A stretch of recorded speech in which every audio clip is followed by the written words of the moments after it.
Hər uğurun arxasında sağlam psixologiya dayanır. Müasir dövrdə tələbələrin üzləşdiyi stress, qeyri-müəyyənlik və təzyiqlər tələbələrin həyatına ciddi şəkildə təsir göstərir. Məhz bu səbəbdən psixoloji dəstək artıq seçim deyil, zərurətə çevrilir. Rubrikamızın növbəti qonağı isə universitetimizin psixoloqu Nüşabə Quliyevadır. Bugün onunla tələbələri maraqlandıran suallar ətrafında danışacağıq. Xoş gördük. Xoş gördük Asiyə xanım. Nüşabə xanım, müasir tələbələrin ən çox yaşadığı psixoloji çətinliklər hansılardır? Asiyə xanım, bu çox gözəl sualdır. Mən bu suala belə cavab vermək istəyirəm.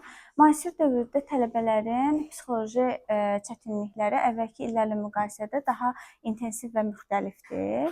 Ən çox rast gəlinən problemlər arasında stressi misal göstərmək olar, təşviş, özünə inamın azalması, emosional yorğunluq və gələcək qayğısı xüsusi yer tutur.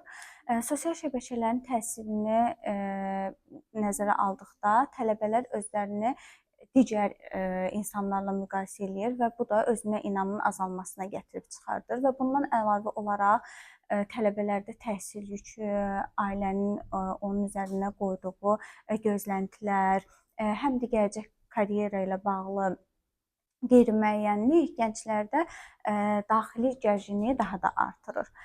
Bir çox tələbə emosional yorğunluğunu, daha doğrusu bu emosiyalarını düzgün ifadə edə bilmədiyi üçün onlar psixoloji çətinlik çəkirlər və bu zaman onlarda motivasiya düşkünlüyü yaranır, emosional yorğunluq yaranır, diqqət yayınıqlığı yaranır və sosial uzaqlaşmaya gətirib çıxara bilər.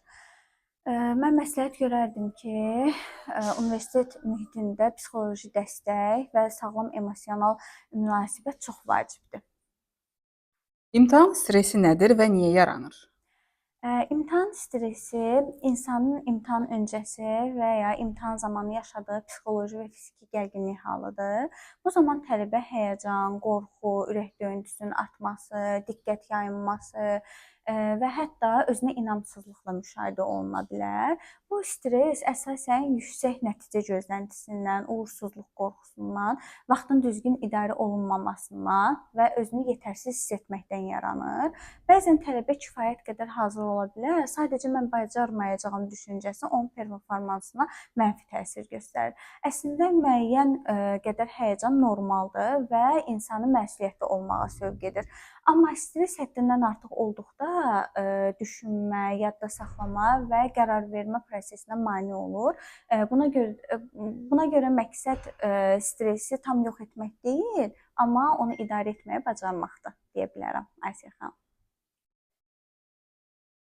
Bəs imtahan qabağı həyəcanı azaltmaq üçün hansı üsulları tövsiyə edərdiniz? Asiyə xanım, imtahan qabağı stresi azaltmaq üçün ilk növbədə düzgün planlama vacibdir. Mövzuları son günə saxlamamaq və mərhələli şəkildə aparmaq tələbənin özünə inamını artırır. Digər vacib məqam isə yuxusuzluq və qidalanmadır. Gecə boyu oyaq qalıb dərs oxumaq əvəzinə düzgün yatmaq və səhər düzgün qidalanıb imtahana gəlmək daha vacibdir. Və imtahan zamanı tələbə əgər həyəcanlıdırsa, bunlara məsləhət görə bilərəm ki, nəfəs məşqləri eləyə bilərlər, qısa meditasiyalar eləyə bilərlər və müsbət daxili dialoq həyəcanın azalmasına kömək eləyir və mən bacaracağam, mən bu işin öhdəsindən əlimdən gəldiyi qədər düzgün şəkildə keçəcəyəm düşüncəsi tələbəni daha özünəmli və uğurlu edir. Mən bunları məsləhət görərdim. Eyni zamanda tələbələrin özlərini başqaları ilə müqayisə etməməyi tövsiyə edirəm. Hər insanın öz tempi və potensialı fərqlidir. Ən vacibi mükəmməl olmaq deyil, öz inkişafına fokuslanmaqdır. Təşəkkürümüzü bildiririk Nüşabə xanım müsahibəniz üçün. Çox sağ olun Asiyə xanım.